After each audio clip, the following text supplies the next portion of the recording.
Талкуунун башында бир мындай сөз айтылды да, эгерде бардык экологиялык талаптарды сактоо менен болсо жакшы болот эле, жумуш болсо жакшы болот эле деген пикир айтылды да.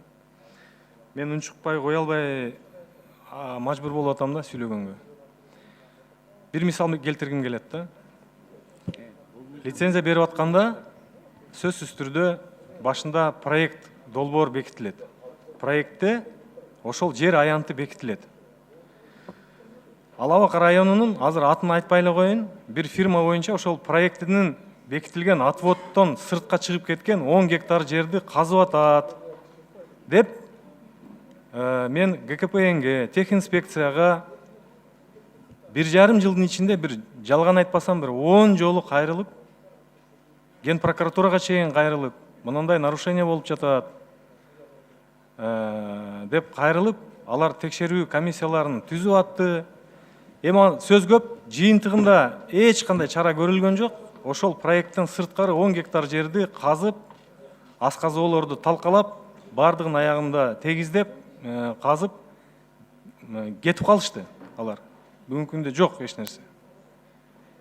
Ошого мен айткам, ошол экологиялык талаптарды сактоо менен иш алып барат деген кайсы, ким сактайт ошону?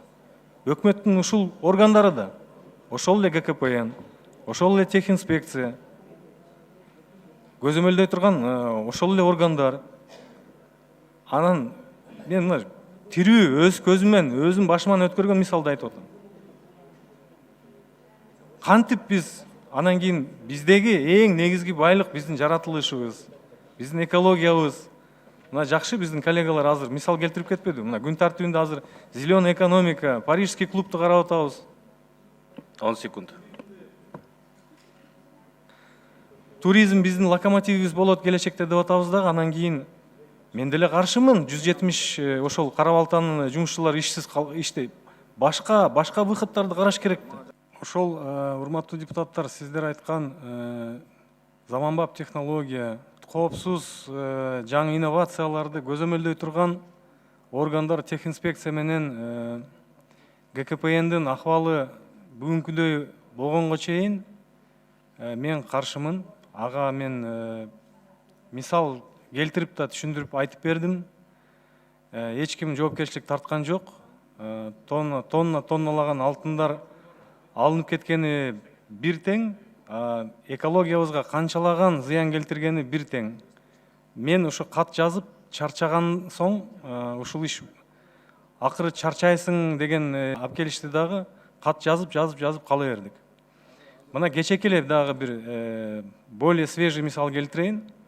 Ошол алтын казып аткан, россыпь казып аткан эки компания Ылайка сууну, эл ичип аткан сууга, Терексай суусуна сууну булгап, вброс кылып, ошол видео доказательстволор менен мен жөнөтсөм, мага техинспекция расмий жооп берип атат. Сиз адаштыңыз, эч кандай вброс болгон жок, бул сел жүрсө керек деп. МЧСтен расмий түрдө кат алдым. Эч кандай ошол даталарда эч кандай сел жүргөн жок деп. Аны тиркеп, ошо МЧСтин катын тиркеп, дагы жөнөттүм. Аз мына көрө жатарбыз кандай жооп келет. Мен бул менен эмнени айткым келип атат? До тех пор, пока биздин техинспекция менен тийиштүү ошол көзөмөлдү жүргүзгөн органдардын акыбалы ушундай болсо, биз не то что уран, андан более мындай кооптуу нерселерге да жол бербешибиз керек да, иштеткенгечи.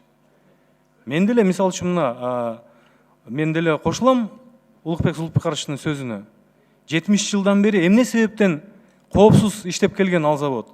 Себеп дегенде Советтер Союз кезинде көзөмөл өтө катуу болчу, тартип катуу болчу, адистер иштейт болчу.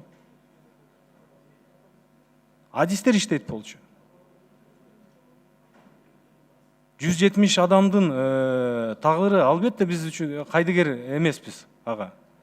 Бирок эгерде бир ушул заводдун иштешинен бир миллиарддаган каражаттар экономикабызга түшө турган болсо, анда башка кеп эле. Наталья Владимировна айтып атат, экономика менен экологиянын ортосунда выбор турат деп.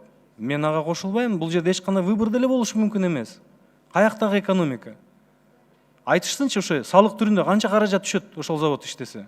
ал заводду переквалификация жасап башка тармак иштетиш керек. Мен деле каршымын ошол 170 үй бүлө жумушсуз калышына.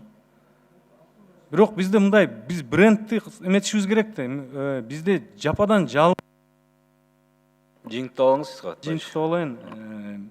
Менин терең түшүнүгүм боюнча Кыргызстандын жападан жалгыз бизде углеводородный сырье запастары, ири запастар жок болгонуна байланыштуу биздин жападан жалгыз келечекте экономикага түрткү бере турган биздин жашыл экологиябыз. Таза, эч нерсе мындай таза мамлекет деген брендти биз түзмөйүнчө биз экономиканы жөнүндө ойлонбой койсок деле болот. Рахмат.